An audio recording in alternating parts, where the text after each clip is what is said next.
प्रियंका जी अब कि जेल से चलाएंगे सरकार, साजिश है। लेकिन कब तक ये मजाक कब तक चलेगा? इस्तीफा नहीं देंगे? मतलब अन्ना के सिपाही, करप्शन क्रूसेडर, भ्रष्टाचार के खिलाफ लड़ाई लड़ने वाले, उनको आज पद से इतना प्यार हो गया है कि आज इस्तीफा कौन मांग रहा है? बंगारू लक्ष्मण की पार्टी, बृजभूषण जनता पार्टी।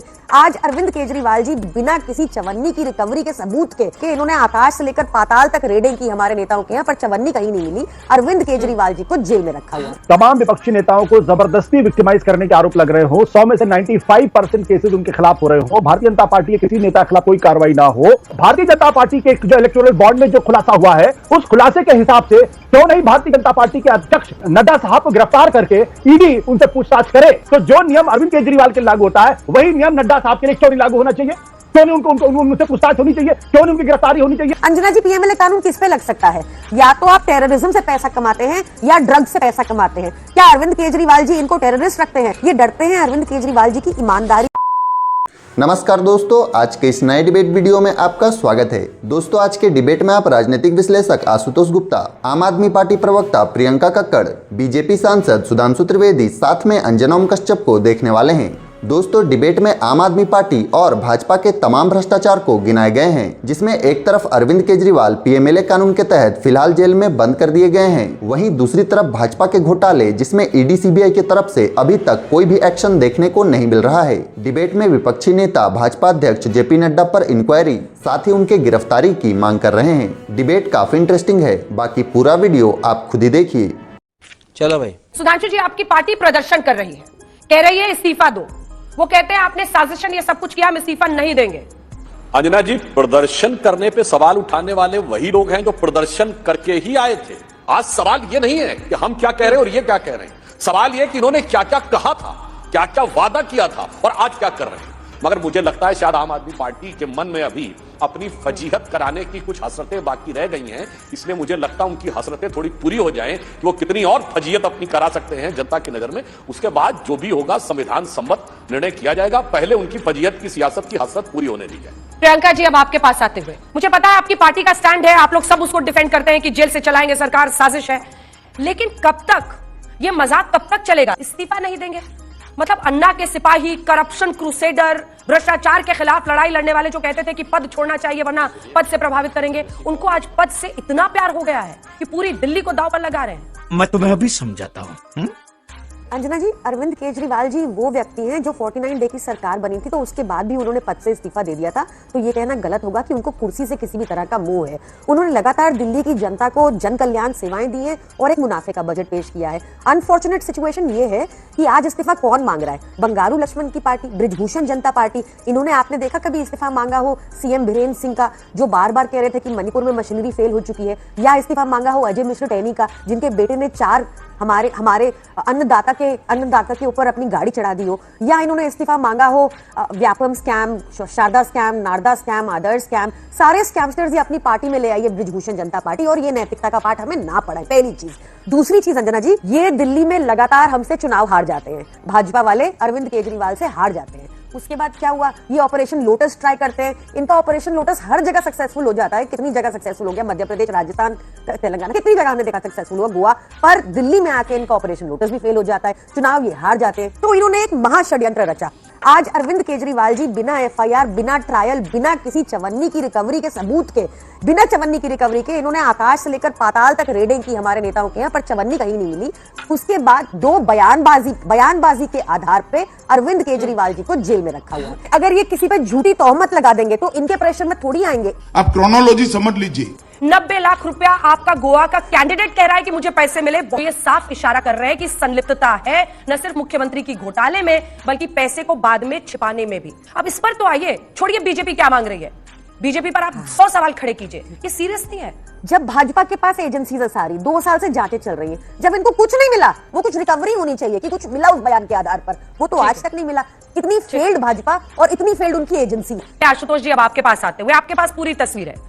जब एनफोर्समेंट डायरेक्टरेट तमाम सरकारी एजेंसियों पर तमाम विपक्षी नेताओं को जबरदस्ती विक्टिमाइज करने के आरोप लग रहे हो, 100 में से 95% केसेस उनके खिलाफ हो रहे हो, भारतीय जनता पार्टी के किसी नेता के खिलाफ कोई कार्रवाई ना हो, और ये बात नुआंस का। नहीं, एक सेकंड आशुतोष जी, ये कौन तय करेगा? कोर्ट तय करेगा ना। मेरा प्रश्न है कि संविधान बीजेपी से भी बड़ी है, आम आदमी पार्टी से भी बड़ी है, नरेंद्र मोदी से भी बड़ी है और वो अरविंद केजरीवाल से बड़ी है। सुनिए, आशुतोष जी जैसे बुद्धिजीवी द्वारा बुद्ध विलास का बौद्धिक प्रपंच करते हुए अपनी बात का माखौल कैसे उड़ाया जाता है, देखिए।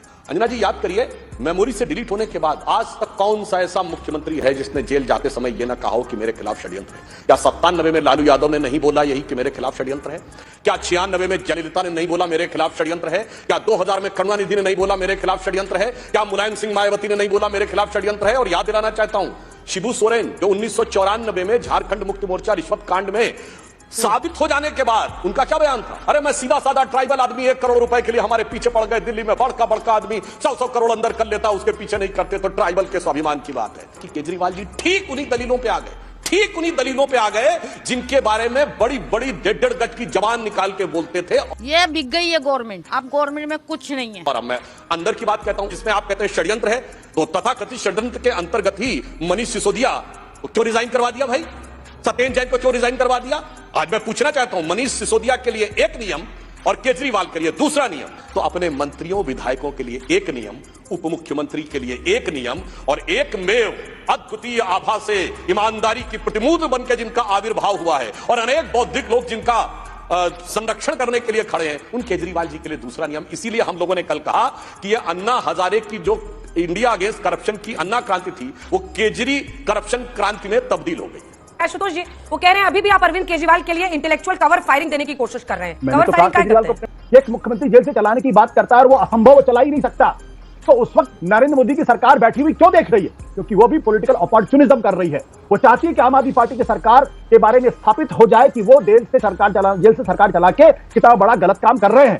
उनको संविधान की चिंता नहीं है।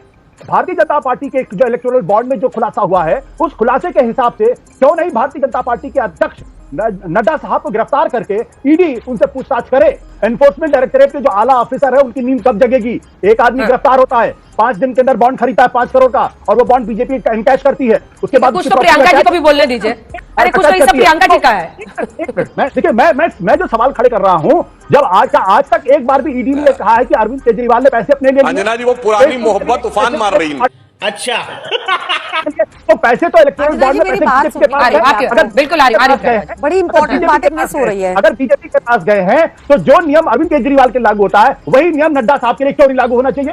क्यों नहीं उनसे पूछताछ होनी चाहिए? क्यों नहीं उनकी गिरफ्तारी होनी चाहिए? क्यों नहीं पीएमएलए के तहत उनकी कस्टडी होनी चाहिए? मैं तो ये सवाल पूछ रहा हूं, क्या ये गलत सवाल है?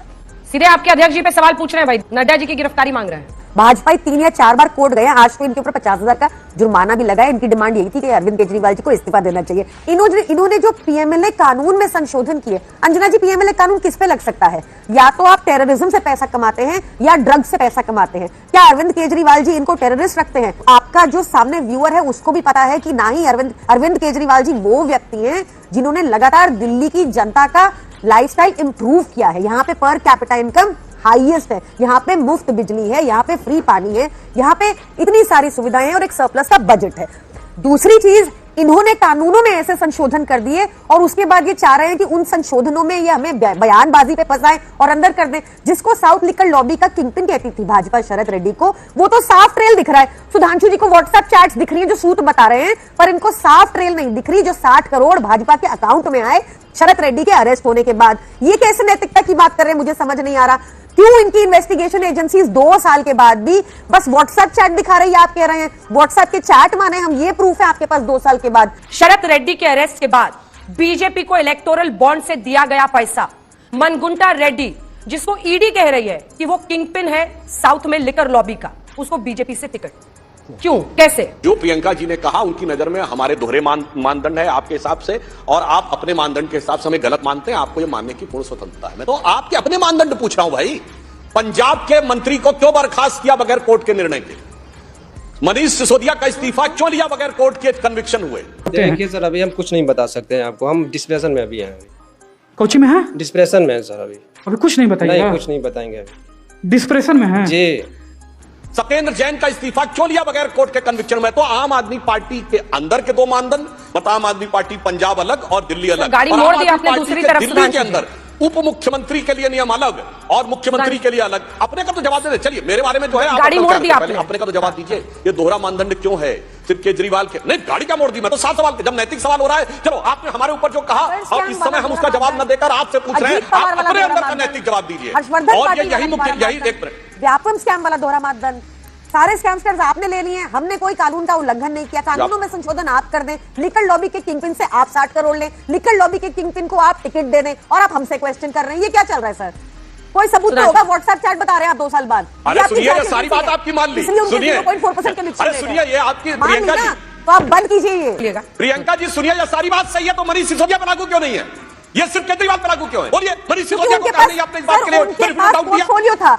मैं आपको जवाब देती रहूं, आप जवाब नहीं देंगे क्योंकि आप सत्ता पक्ष हैं, आप अहंकारी हैं। इन्हीं मुद्दों पे वाह सर, मैं जवाब दे दूंगी उनके पास पोर्टफोलियो। आप मुझे जवाब दीजिए, 60 करोड़ जो आपने साउथ लिकर लॉबी के किंगपिन से लिए। अरे भाई, आपके ये सारे जवाब मनीष सिसोदिया के लिए अलग और केजरीवाल के लिए अलग क्यों है? बता दीजिए। दोनों के लिए एक होना चाहिए था ना। सर तब तक तो सामने नहीं आया था कि जिसको आप घोटालेबाज कह रहे हैं उससे आप पैसा खा रहे हैं। ये बात तो बाद में सामने आई ना सर, आप खा रहे हैं पैसा साउथ लिकर लॉबी के किंगपिन से। ठीक है, जवाब दे रहे हैं, जवाब दे रहे हैं। फिर कोर्ट ने कहा है, पर्याप्त सबूत है, और व्हाट्सएप चैट नहीं है, 43 सिम कार्ड गायब है, सर कोर्ट ने ऐसा 2 दर्जन से अधिक फोन गायब है, और केजरीवाल जी को पासवर्ड नहीं याद आ रहा है। ऐसी बचकानी बात नहीं है। इतने पुख्ता सबूतों के बाद कोर्ट बोल रहा है, ऐसे हवा में नहीं बोल रहा है जो आप कहने का प्रयास कर रहे हैं। और दूसरी बात मैं आपसे ये भी कहना चाहता हूं, इलेक्टोरल बॉन्ड्स की बात। इलेक्टोरल बॉन्ड 2/3 तो मिले हैं भाजपा को, जिसकी 17 राज्यों में सरकार है और 2 बार से स्पष्ट बहुमत की दिल्ली में केंद्र में सरकार है। और 1461 करोड़ जो कांग्रेस को मिले हैं वो तो टीका चंदन लगा के पूजा अर्चना करने के मिले हैं। 1600 करोड़ रुपए का टीएमसी को मिला, जिसकी एक राज्य में सरकार है, वो टीका चंदन लगा के मिले हैं।